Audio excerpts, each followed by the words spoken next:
Бәріңізге ассалаумағалейкум.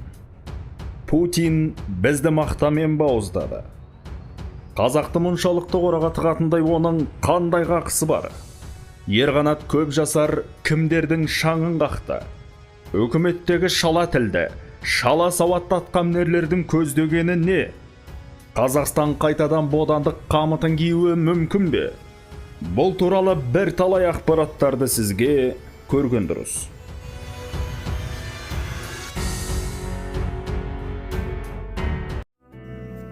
Мына балдан намыстан қазір тоқтады. Өзім қазір сауығында болмайды. Содан қазір мешітке шықпаймын. Эспірде көттім. Соның туған туыс бауырлары мына қалада тұрады, жаман жолға түсіп кеткен. Біз квартирада тұрып, мына екі кішкентайым туғам. Бала туды, қыз туды, көшеден жәлексізден туып деген деғаннан кейін содан ара қатынасы үзіле бастады. Жылына бір мәрте келіп көріп тұрды. 4 ай болды, ештеңе жоқ. Балаларға ақша төлей ме? Біз заңды ЗАГСте жоқпыз. Осылардан үмітім. Сіздерден сұрарым осылардан. Бір баспана болса. Осы 5 балам қуанышы. Аңсатқан жанды ағарман. Путин Қазақстанды орысша сөйлейтін ел деп атады. Оған патриоттар оталып жатыр. Билігің түгілі былайғы өмірде екі қазақтың басы қосыла қалса орысша сөйлеп кететіні өтірік емес. Әсіресе ірі мегаполистерде жұрттар элита көріну үшін ана тілінде сөйлемейді. Сөйлегендерді менсінбейді. Біз рухани мүгедекпіз, сатқынбыз. Ана тілімізді сатқанбыз. Бір рет сатқындыққа жол бергендер отанды да оп-оңай сата салады деп журналист Ерғанат көп жасар қатты ашынып, билік басындағыларға шүйліккен еді. Иә, рас. Көп жасардың көп сөзі көңіліміздегі қарадақ, ащы запыран екені белгілі. Ерғанаттың бұлайша ашынуының неліктен туындағанын айта кетейік. Ресей президенті Владимир Путин жылдағы дәстүрінше айналасына азды көпті бақ өкілдерін жиып, баспасөз жиынын өткізді. Бас аяғы 5 сағатқа жуық сөйледі. Ресейдегі елшілік хамеларалық саяси тақырыптардың біразының басын шалды. Әлемге әміршіл, әпер бақан, әлім жетті жауғорлығымен аты қалыптасқан Путиннің сөзін аңдығандар көп болды. Әсіресе батыстық басылымдар. Бізде көп нөпірдің ішінде Қазақстаннан арнайы барған мемлекеттік телеарна тілшісі де Путинге сауал қойды. Әрине сұрарларын Қазақстанмен байланыстырып сұрады. Оған Кремльдің дәу бастығы жауап берді. Қазақстанның екіз һәм екінші президенттері туралы жылы пікір білдіріп, келер аптада Петерборда күтетінін айтты. Онан соң Қазақстанда орыс тіліне жақсылап тұрып жағдай жасап жатқан Қазақстан билігіне ақжарма алғысын айтты. Ал біздің көңілімізді бұрған сөзі мынау болды. Владимир Путин: біздің терең гуманитарлық байланысымыз бар. Мен Қазақстан басшылығына орыс тілін дамытуға ерекше көңіл бөліп, қолдау білдіріп жатқан үшін алғыс айтқым келеді. Қазақстанда қанша адам қазір орыс тілін оқып, үйреніп жатқанын өзіңіз де жақсы білесіз.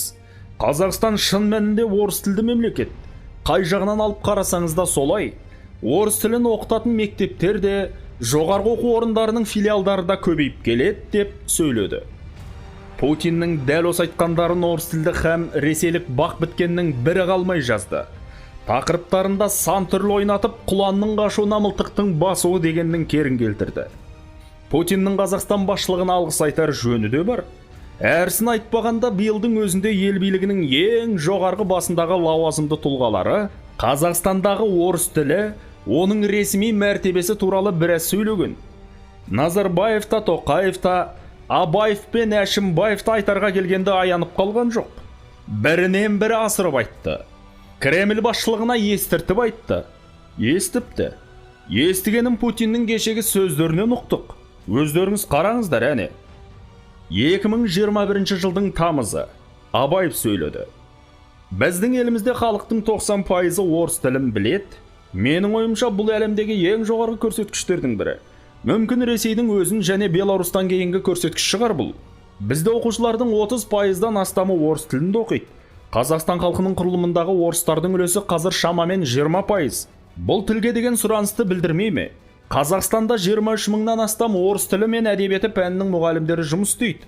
Бұл орталық Азиядағы басқа елдерге қарағанда көп дегенді басқа емес. Президент әкімшілігінің екінші адамы Дәурен Абаев айтты ғой. Қашан? Биыл тамызда. 2021 жылдың қыркүйегі. Тоқаев сөйледі. 1 қыркүйек 2021 жыл. Президент Қасым-Жомарт Тоқаев жыл сайынғы жолдауында Қазақстандағы орыс тілі туралы: заң бойынша Қазақстанда бір ғана мемлекеттік тіл бар. Орыс тілі ресми тіл мәртебесіне ие. Оны қолдануға біздің заңнамаға сәйкес кедергі келтіруге болмайды деп мәлімдеген. 2021 жылдың қазаны Әшімбаев сөйледі.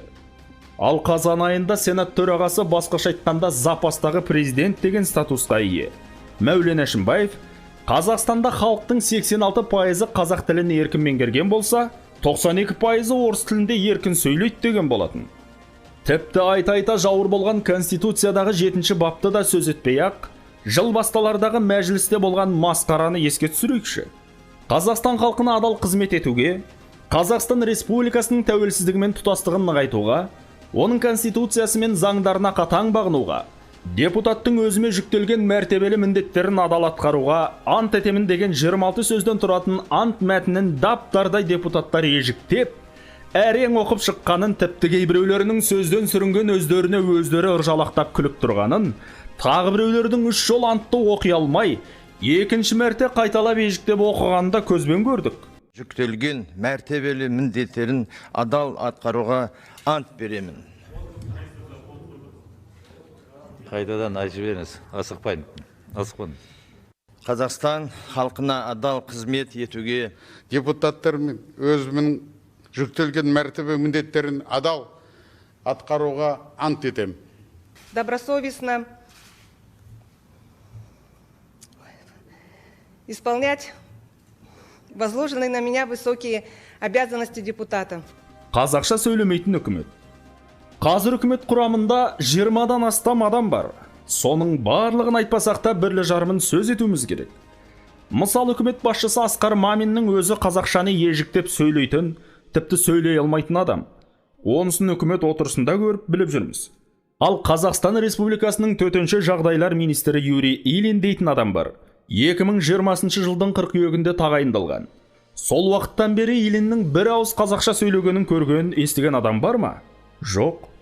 Биыл қыркүйекте мәжіліске келіп баяндама жасаған Серікқали Брекешев дейтін дәудей министр: мемлекеттік тілде жауап беруге қиналамын. Қазақша білмегендіктен емес, өз ойымды толық жеткізу үшін орыс тілінде жауап берейін деп тағы бір масқара болған жоқ па еді? Әсет Ерғалиев дейтін үкіметтегі ең жас министр бар. Ұлттық экономика министрі. Мәжіліске барғанда депутаттардың қазақша қойған сауалына орысша жауап беріп, сөз естіген. Бұл оқиға ақпан айында болған еді. Кейін қазақ тілін үнемі күн сайын үйреніп жүрмін. Репетитормен күн сайын 1,5 сағат бойы оқимыз. Жақын арада қазақ тілінде таза сөйлеуге уәде беремін деп алдап сулап құтылған. Кезінде қазақ тілін үйренуге уәде беріп, кейін микрофон ұстаған журналист көрсе қаша жөнелуді жақсылап меңгергеннің бірі Қазақстан Республикасының әділет министрі Марат Бекетаев еді. Ол аз десеңіз қазақша сұраққа орысша жауап беремін деп, күллі жұртқа келеке болған Қазақстан Республикасының бас санитар дәрігері Ерлан Қиясовтың немесе баспасөз жиынында қазақ тіліндегі 6 ауыз сөзді әріптеп оқып, әжуаға қалған Қазақстан Республикасының денсаулық сақтау министрлігі санитарлық эпидемиологиялық бақылау комитеті басшысы Айжан Есмағамбетоваларды жұрт әлі ұмыта қойған жоқ. Мұнымен не айтпақпыз? Жоғарыдағы Қазақстанның саяси элитасының сықпытын көрдіңіздер. Путинге ме? Әлде Путиннің аузына сөз салып беріп отырған қазақ билігіне ме? Ақорданың өзі Қазақстан орыс тілінде сөйлей береді деп отырғанда, Путинде оның айналасындағылар да Қазақстан Ресейдің ықпал етуші аймағы, оның халқы орыс тілді дегенде нық сеніммен айта бермек. Сіз үшін көрген дұрыс.